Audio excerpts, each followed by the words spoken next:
Tonight we're going to talk a little bit about typology. Now, how many of you have heard about typology before?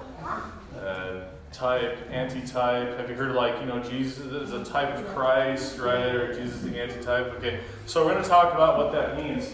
And the best way I have to illustrate that, at least that I've found so far, is this beautiful picture here of a sculpture, right? This is a sculpture that somebody made, yeah? And what's interesting is the way that the shapes kind of reflect each other. And this is actually what the Greek word typos is talking about. The Greek word typos is where we get our word typology. And I'll just write it down here so you can see what it looks like. And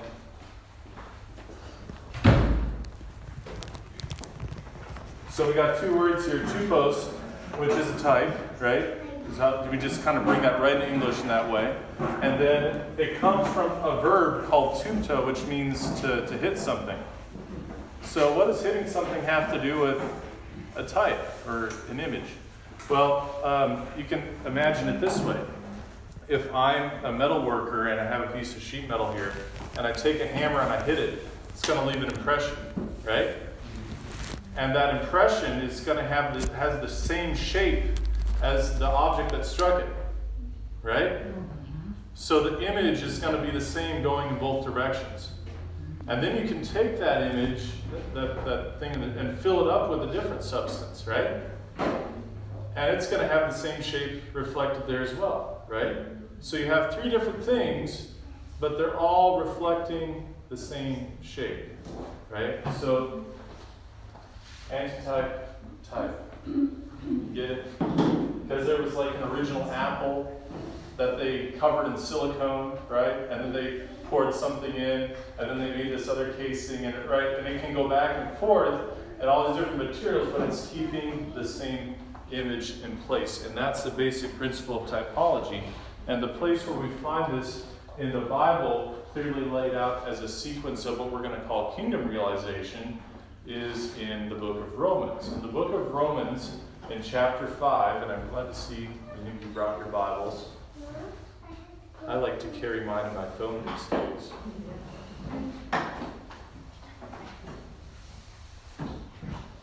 So let's go to Romans 5.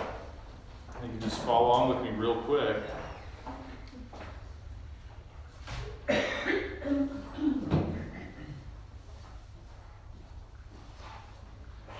We have, starting in verse 12, this description of how sin entered the world, right? Sin enters the world through one man, right? Who's the one man through whom sin enters the world?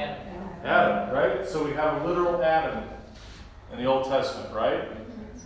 And what does he do? He does this one act that changes the course of all humanity, right? Through his disobedience, all humanity falls. See? Now, Eve is also there and all this kind of stuff, but that's kind of a little bit beside the point for typology, because we're making comparisons. We're seeing how God's deeds in history and the history of humanity and salvation kind of rhyme with each other. And so we're going to compare a literal Adam to a spiritual Adam. Guess who the spiritual Adam is? Jesus Christ, right? Now, in what way are they kind of the same thing? How do they have the same shape here? Jesus and Christ. Sorry? We're made in his image. We're made in his image, okay? So there's in fact, both Adam and Jesus are called the Son of God, right? So, and they have kind of a symbolic headship of humanity, right? They represent the entire group. And therefore, one of them, through one act, changes the whole course of humanity. It's an act of disobedience, causes humanity to fall. And the other, through one act of obedience, lifts humanity up. Right? Now, what my professor, Richard Davidson, noticed is this. His headship is inaugurated by obedience, right? This act of obedience is in Romans talked about as being in the past. Let's look up those verses again, 15 and 20. But the gracious gift is not like the transgression, for if many died through the transgression of one man, how much more did the grace of God and the gift by the grace of the one man, Jesus Christ, multiply to many? So in the beginning, this representative head did something, and it caused us to fall. And then Jesus came, and from Paul's perspective, did something in the past that brought grace to the whole group. Now, there's another phase, though, which happens in Paul's present, which is in verse 17. For if by the transgression of the one man death reigned through the one, how much more will those who receive the abundance of grace and the gift of righteousness reign in life through the one Jesus Christ? So now in Paul's time, the church appropriates Christ's headship, right? It becomes a reality in our present experience, and we receive the power of God unto life, right? And then finally, there's a future fulfillment of this typology, which is coming down in verse 21. Just so that as sin reigned in death, so also grace will reign. Now we're talking about a future reign of God, a future stage of kingdom realization, right? This is all about how God's kingdom comes to us. Grace will reign through righteousness to what? Eternal life through Jesus Christ our Lord. So what Dr. Davidson noticed, and then you can see it, this is the only place where all the phases are together, one place in the Bible where it actually uses the word type to talk about this. But you can see this happening in other places as well where it talks about typology, and then you can apply it more broadly, as that typology comes in, well, really 3 phases of realization, but then there's an initial phase that it starts with. You get a literal expression of the type in the Old Testament. And then in the time of Jesus and the church, you get 3 places where it's applied spiritually. First, in the inauguration of the kingdom in the time of Christ. Then in the appropriation of the kingdom in the time of the church. And finally, in the consummation of the kingdom when Jesus comes and reigns in glory and changes the whole world. Are you following with me on that? So let's look it up. Let me sketch it out here, maybe, because I see some people looking a bit like this. So, in the Old Testament, the kingdom is literal and local. And I use the word literal kind of a little bit advisedly because it's spiritual here as well, right? I mean, everything that happens here is spiritual too. When I say literal, what I mean is like geopolitical, or having a kind of, a very much rooted in this worldly reality. Okay? So literal, local. Then when Jesus comes, that's first Advent. Sorry, my writing is getting funny. He inaugurates a spiritual and a local kingdom. Because Jesus is only in one region, right? Now it's local, but now he's taking these literal aspects here and applying them spiritually, right? My kingdom is not of this world, right? Then the church does it spiritually, exclusively spiritually, because this is still spiritual. So exclusively spiritually and universally. Go ye into all the world, right? But it's still a not of this world kingdom. We're not sent to conquer by the sword, right? And then finally, second Advent, we're going to get and I'm really doing this Feltgram board in. It's going to be literal again, because Jesus is going to come and destroy the wicked and all that stuff. But this time it's going to be universal when it's consummated. That helps us to apply a lot of the stuff that we see in the Bible, doesn't it? When you start to think about it, right? And a really good place to look for these kinds of things is in the sanctuary, right? So, I'm going to take this in the direction of ethics, which is my, hopefully, contribution to this whole thing. Because Old Testament ethics is an area that's really fraught with difficulty, and people use it to kind of mock Christianity, right? And these are some books that have come out recently where people are trying to very literally, right, follow every single Old Testament command. And the one that I think is especially wild is this guy, A.J. Jacobs. He actually put some pebbles in his pocket and asked somebody in the street if they were an adulterer. When they said yes, he took the pebbles out and started to stone him. Because, right? You get it? And he's trying to mock the Bible this way. Actually, in a way, he's not, because he found that his year of living biblically actually helped him spiritually. But he's trying to see you can't literally follow the Bible, right? Because if you did, you'd have to stone adulterers and do all this stuff that we're just clearly not going to do, right? And I put a quote on the screen. You don't need to read it because I just kind of said it. And there's some other books along the same lines. But the fact is, nobody thinks that you have to do that, right? Christians or even Jews have a tradition of interpretation that they follow as well, which is kind of layered on top of the Bible, so they're not even literally following the Old Testament anymore, most of them. And Christians, because of what Jesus came and did, have to figure out, okay, how do we apply these commands in light of all this stuff that Christ did? And these are just some different options that theologians have come up with. The dispensationalists will say that if it's not repeated in the New Testament, then we don't have to do it, right? That's basically their thing. Which, we kind of have problems with this Adventist, because of course Jesus said, if you make one of those things little, you're going to be least in the kingdom of heaven, right? Sorry? So he'll be there. Yeah. And he said it'll be there until all is accomplished, right? I mean, that classic section in Matthew 5, which if you're a Seventh-day Adventist, you should almost have memorized, right? And then, but there's other ways of doing it that other Protestants have. The Reformed tradition talks about this third use of law, which is very important for, this is like John Calvin, okay? So he divided up the laws of the Bible into moral, ceremonial, civil, right? You've probably heard this one because Adventists have often taken on that theology and used it to explain our position. There's some issues with that as well, right? Because, for example, is the Sabbath law a moral law or a ceremonial law? Well, kind of both, right? Or is it also a civil law because you have to let your slaves and your foreigners rest on the seventh day, right? So there's a lot of, it's not so easy to parse out which go into which category. But as a rough rule, this is not too bad, I think. We can get along with it.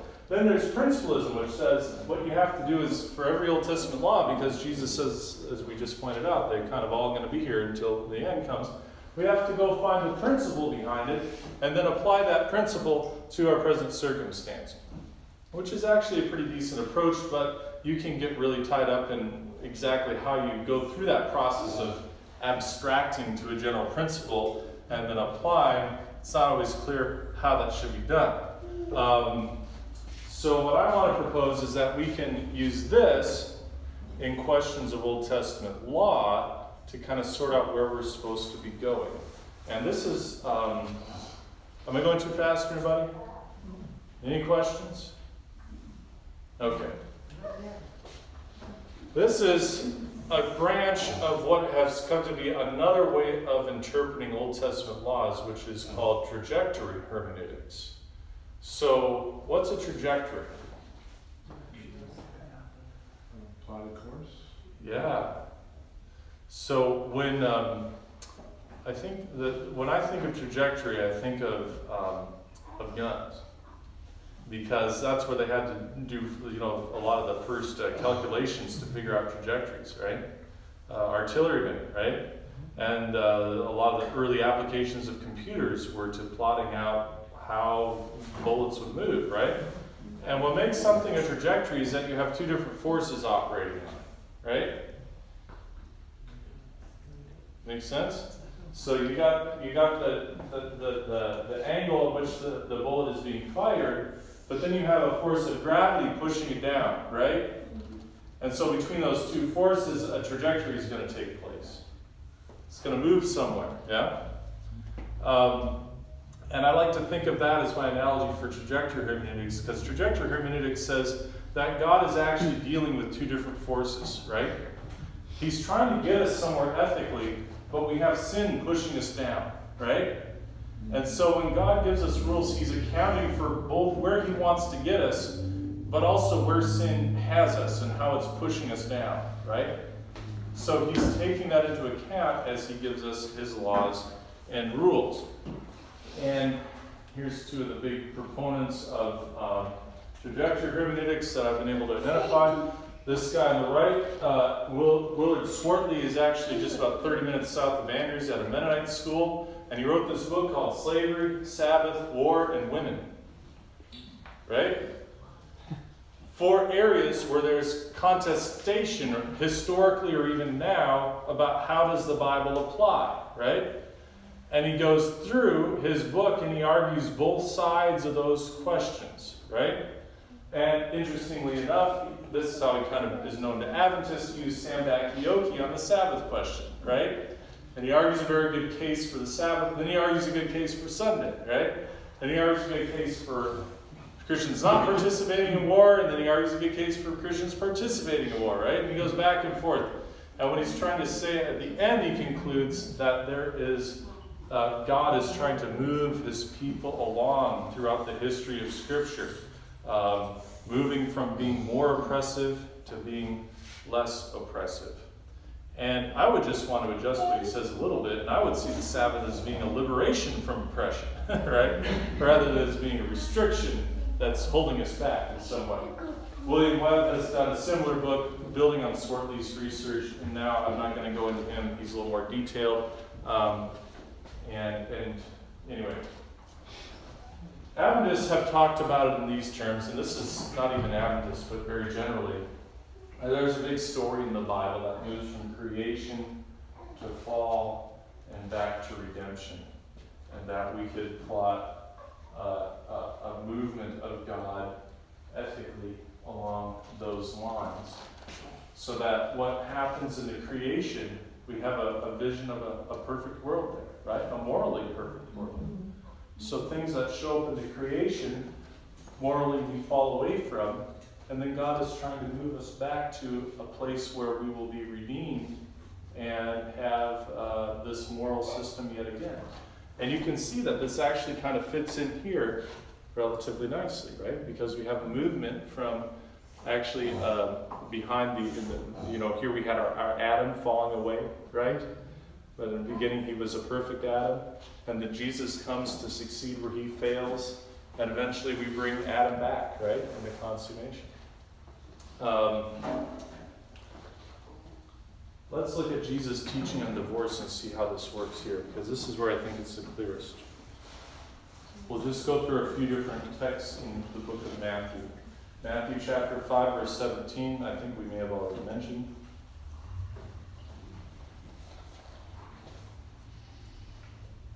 What does Jesus say there? Would somebody like to read it for us? Think not that I come to destroy the law or the prophets. I am not come to destroy, but to fulfill. All right. So there's stuff here that needs to be fulfilled here. And he's talking in his Sermon on the Mount, right? He's about to go into how does the law get fulfilled. You have heard it said, but I say unto you, right? Eye for an eye, tooth for a tooth, but, right? Turn the other cheek, you see? So he's taking things that were implicit here and making it explicit and intensifying it and heightening it so that we grow closer to what God had originally wanted for us. Let's see how Jesus applies that to divorce. Matthew 5, 31 to 32. I'm used to being in my church where somebody would just read. Brother, would you read for us? It was also said, whoever divorces his wife, let him give her a certificate of divorce. But I say to you that anyone who divorces his wife, except on the ground of sexual immorality, makes her commit adultery, and whoever marries a divorced woman commits adultery. Wow. So what is Jesus saying here? Is he saying that Moses was wrong?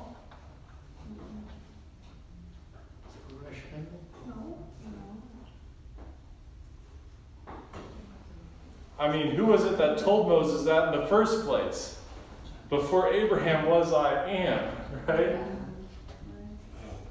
So then what was Jesus do? Why would he tell Moses, go ahead and give the certificate of divorce? But now he says, nope, only adultery, right? What's going on? People have moved. Hopefully. Hopefully they've moved. Now we're getting there. Okay, let's go to the next one. Matthew 5, 43 to 48.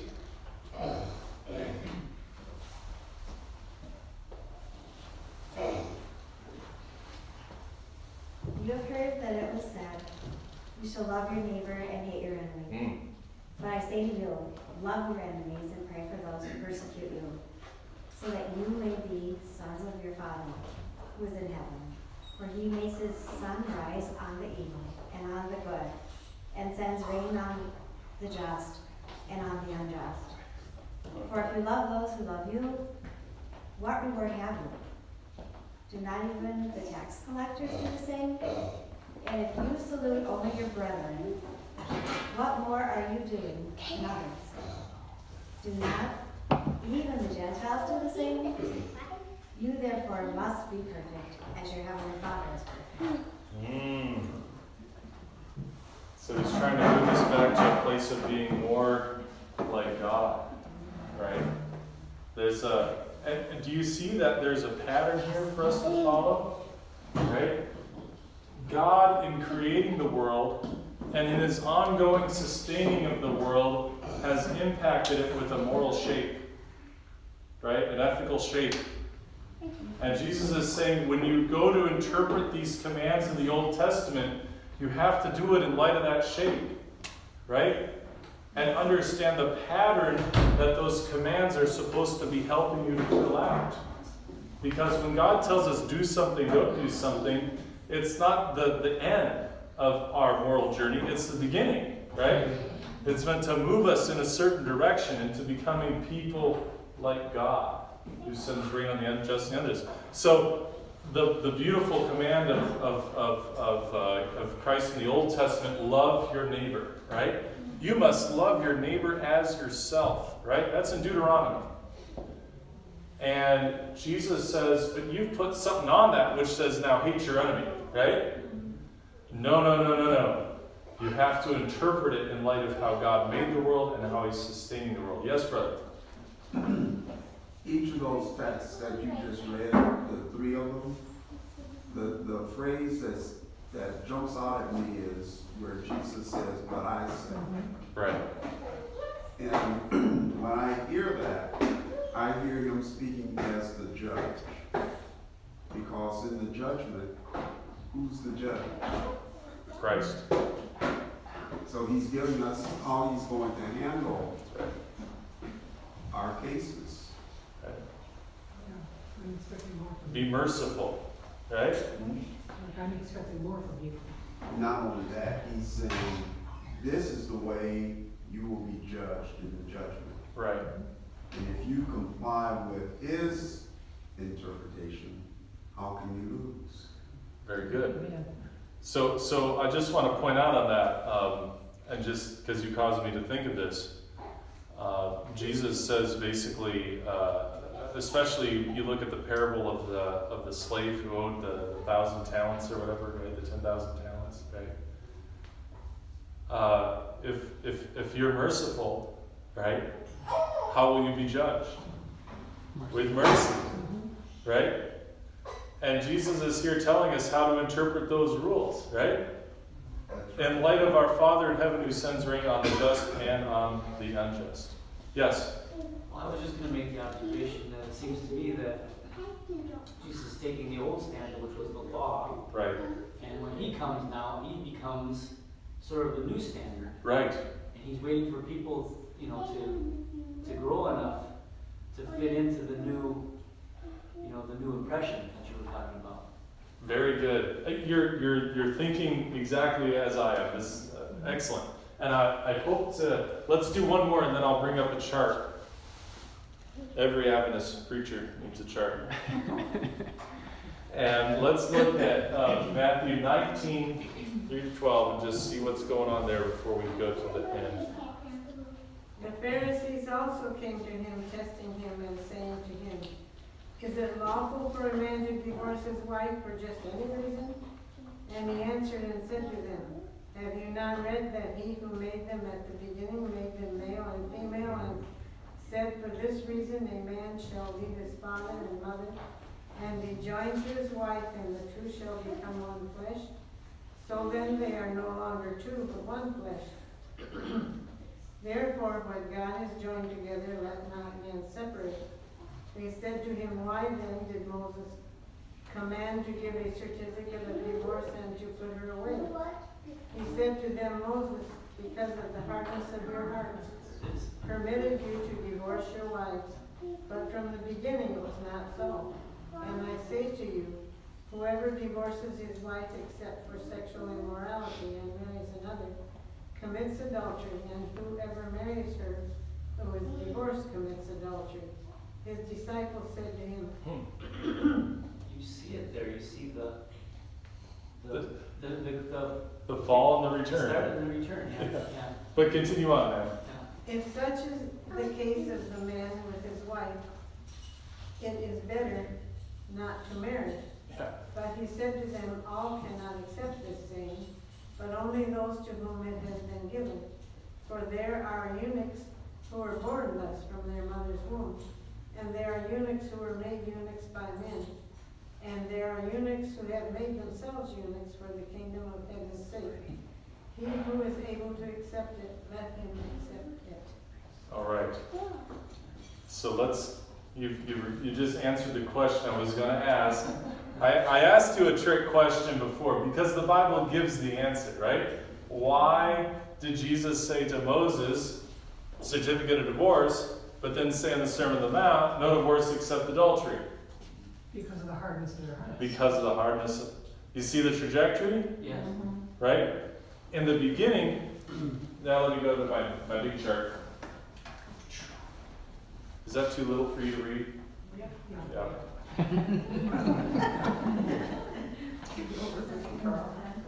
Should have done handouts. And you're all sitting in the back of the room. So really I can't have too much pity. Does this have a pointer? It does. There it is, the big button. Oh, and of course it's not going to work on the television, right? Okay, the cap is on the marker. Okay, so let's follow this through on the issue of divorce, all right? So I'm calling it prototype, right? You know what a prototype is? The first type, right? And then at the end we have the eschatotype. The eschaton means the end in Greek. It's a theological word, but basically if there's a prototype at the beginning, there's an eschatotype at the end, right? First type, end type, and they're going to end up being the same, right? That's the creation, fall, redemption story, right? Right? So these look the same material, right? The prototype is God's creating and sustaining acts, right? And the eschatotype is the vision of heaven that we get in the book of Revelation, right? Those are our ethical anchors. The problem with most trajectory hermeneutics is they don't have a clear sense of where it could go, right? So if we talk about the Bible having a trajectory of liberating us from slavery, right? Well, does that mean we end up never doing any work at all, right? So, like, how far does this go, right? This is anchored in the story. So our anchor here in the prototype is on divorce is what? Jesus gave it to us. What's our anchor? They're joined forever. They're joined together, one flesh, right? For this reason shall man cleave. And the words in Hebrew there really talk about being integrated as part of your body, almost, right? Like really united closely, so that if you were to break apart, it would be a real problem, right? Now, what's the eschatotype? Think creatively on the issue of divorce and remarriage. You know what? My kid asked me the other day. He said, "Daddy, does Jesus?" My daughter said, "Jesus was married," and my son said, "No, he was not. Jesus did not have a wife." And I said, "Actually, Jesus has a wife, and that's why he didn't get married." Who's Jesus' wife? Church. The church. So what does that look like in the end time? You have New Jerusalem coming down as a bride adorned for her husband. Amen. Right? And then they live together forever. Right? And it's John chapter 17. Give it to us. Well, we won. We one, right? As me and my Father are one, you one, right? So there's this.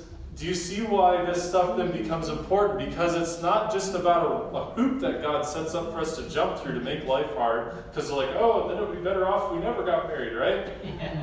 No, marriage is actually teaching us something about what God is like. And that's why it's really important what we do with our marriages. Because it becomes a framework in which we interpret God. So Jesus says, yeah, if you can't be like that in marriage, then it's better not to get married. Become the proverbial eunuch, right? Like just be celibate, be single, right? Because our sexuality is not just given to us for our own good here in this world. It actually has a spiritual message, a story that we're trying to tell with it, right?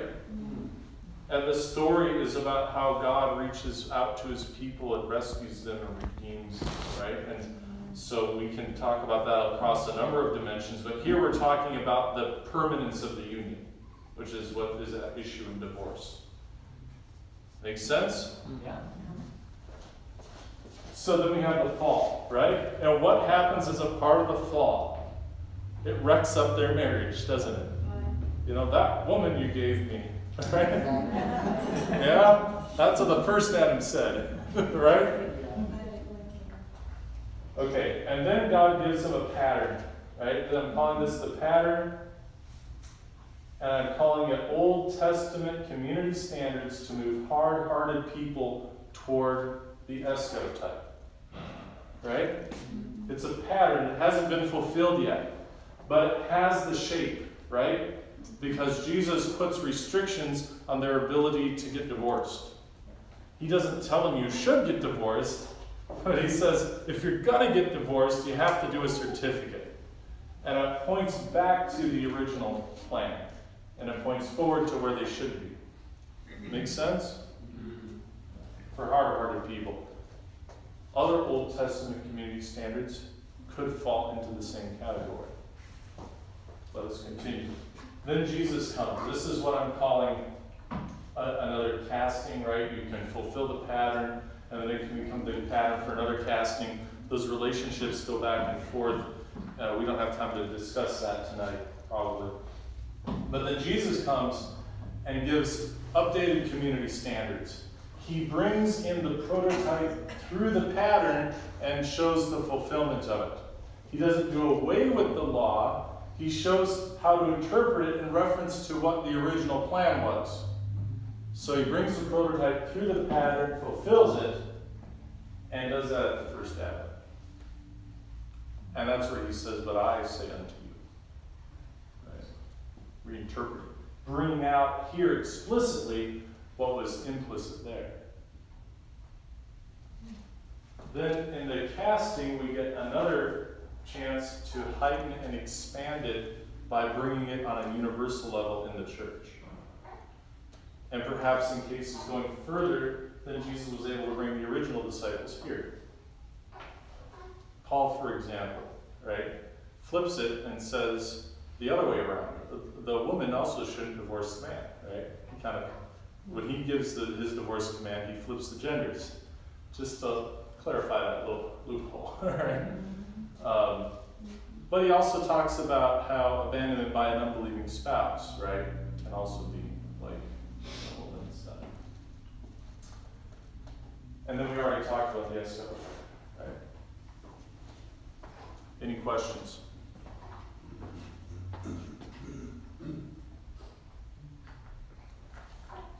much time do we have? That's 8 o'clock. 8 o'clock? If you want. Let's keep going.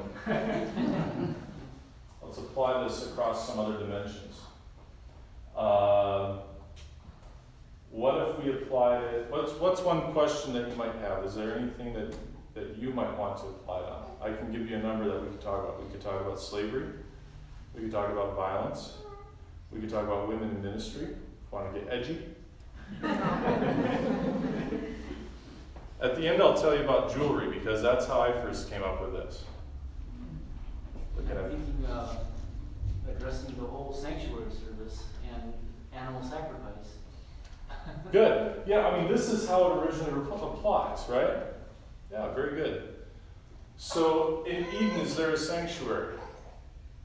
In Eden, was there a sanctuary? There was a heavenly sanctuary. There's always a heavenly sanctuary. Right. So, but there was an earthly yet. Yeah. Except where, originally? Well, God always intended to be with man. yeah. And that's another reason why Jesus came back. Well, in Eden, he had to slay a lamb in order to make clothes for Adam and Eve. Right? Was that a was after the sacrifice? fall. That wasn't part of the prototype. It was after the fall, right? That's It was right. part of the, it was part It's of part of the the fall. decline rate. Yeah. And I wouldn't, maybe those distinctions might not always hold as strictly, but Richard Davidson would argue that in fact there's verbal hints in the Hebrew of the Old Testament that Eden in fact is a sanctuary. Eden was. Yeah.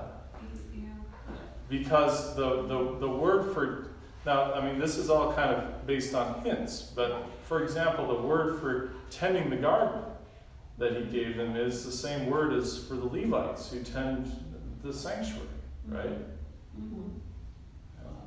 In the beginning, he came looking for Adam and Eve.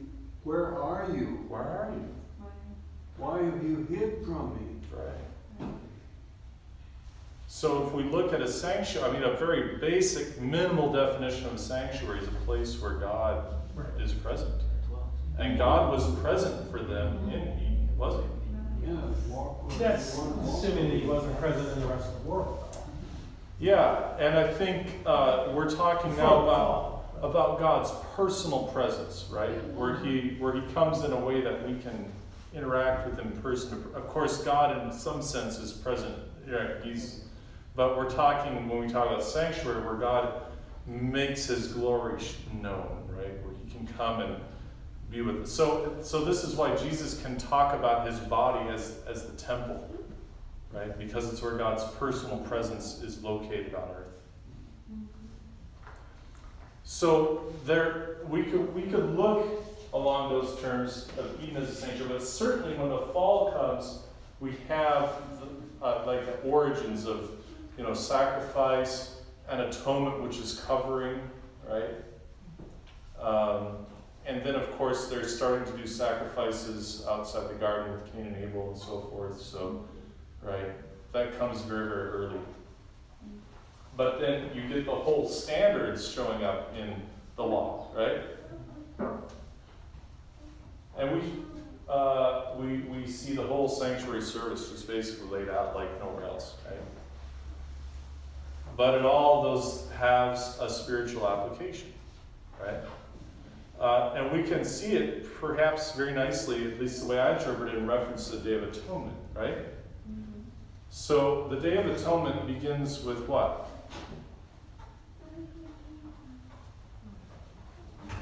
I think two things. A selection of the sacrifices Yeah. and a preparation on the people. Right. Yeah. The people, of course, have to participate and appropriate the benefits of these sacrifices, right? But it begins with sacrifices and washing of the priests, right? Which typologically refers to stuff that happened at the first advent, right? Jesus is baptized and is sacrificed, right? So we have an initial phase of Day of Atonement fulfillment, typological fulfillment here, the first coming of Christ. Then we go to the church time, and Jesus has entered a heavenly ministry, right? At some point in here, yeah? Wink, wink, right? But then what happens at the end of the Day of Atonement? What's the last thing that happens? a special goat, right? Sin is placed on the sin. The sin is placed on the person whom it originated. Does that happen here? That happens here, right? So the fulfillment of it goes according to this pattern of kingdom realization, right? We have tended to focus on the most holy place ministry of the high priest of the Day of Atonement and talk about its fulfillment here. But when you look at the big picture, right, it goes all the way through. That's just one dimension, but one that's very important to us as Adventists. So God is working historically to bring things about, and I think that may be one of the big points I want to leave you with. My passion is the theology of history. How do we find meaning in history? God doesn't dump it all at once, right? Praise the Lord, right? We have to understand the movement of history, both on a human level and on a divine level, in order to interpret the Bible correctly. And this is the divine movement of history that God has shown us in Scripture, as I see it. I guess I'll give you jewelry right now then, because a lot of the young people in my church, what's the deal with jewelry, Pastor Dave, right? Yeah? What's the big deal here? And people you baptize, right? Like, I notice there's gals are not wearing jewelry, but then some are, and some are. Okay, so what's going on? Okay, so it's become kind of a contentious issue in the Adventist church, right? You kind of look at, especially for women, sorry to say women, you bear the brunt of a lot of these things. People look at women's ears to see what kind of Adventists they are, right? And so, and people have very strong opinions about this. Now, if you go into the Bible, you can do it the way you hear it in evangelistic series, right? And they'll talk about all the times when jewelry is bad for them and when they had to take it off and so forth, right? And of course, this awesome passage in 1 Peter, I think it is, right? Let not your beauty be of the pleating of hair. The Roman women spent a lot of time in their hair. And weave gold into, you can find videos on YouTube of this stuff. They're recreating these hairstyles that the Roman women would wear. They're very elaborate. Very beautiful, of course. But you can also find the verses in the Bible where jewelry is a very positive thing, right? And of course, the sanctuary is full of jewelry. That's where it all went, right? And you can find it when Christ talks about his bride prophetically in the Old Testament. He puts jewels on her, right? And you see it show up in a big way here in the New Jerusalem, right? Where there's all this jewelry, right? The gates are of pearls and the streets are of gold and all this stuff. And for people who like beautiful things, it's very attractive, right? I'm more of a back to the garden kind of person, but for some people, they want to get into the city, right? Depends what kind of person you are. So here's how I sorted out on this, and you can maybe see where I'm going, right? But you find jewelry here in the prototype as well, right? Remember one of the rivers coming out of Eden flowed to the land of, wasn't it Ophir? Yeah. Where there's much gold, right? Much gold. Then we get the fall, and then we have here in the pattern. We already talked about all the jewelry involved. When you have a literal kingdom, you need literal jewels. When you have a literal kingdom, you need literal glory. There's not a kingdom in this world, a political entity in this world that doesn't have some form of visible glory, right?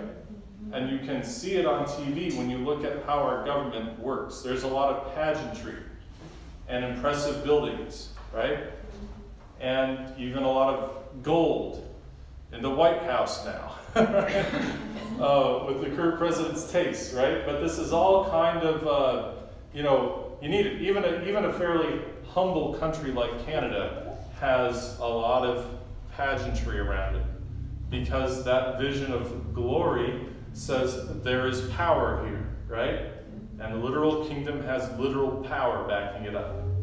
So does the literal sanctuary, right? The literal sanctuary has lots of literal gold, literal jewelry. But when Jesus comes, he comes without that, right?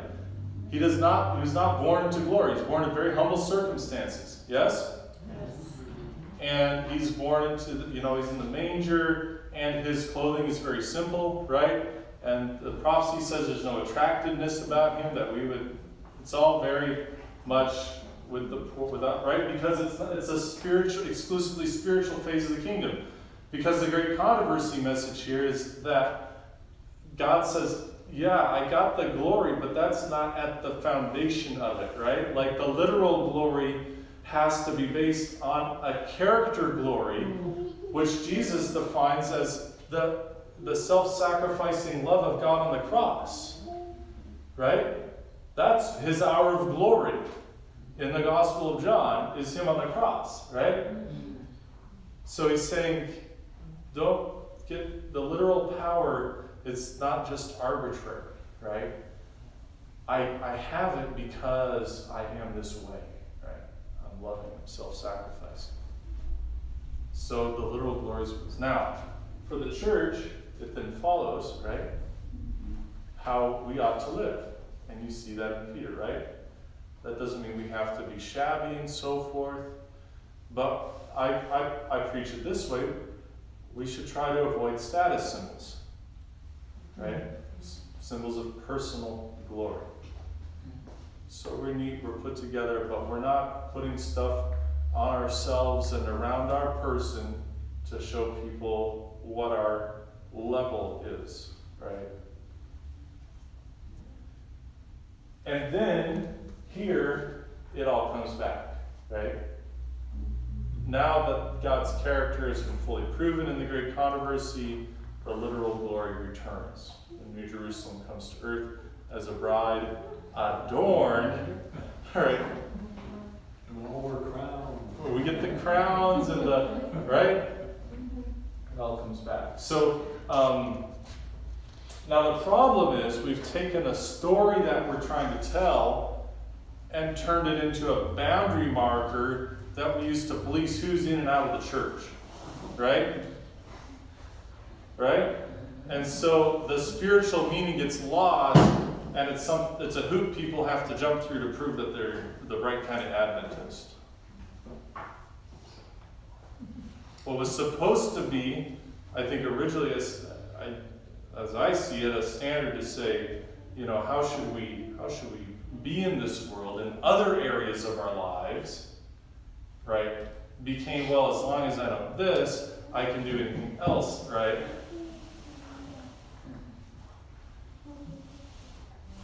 Makes sense? I think it's So- hard for us to make a rule of something rather than see the substance,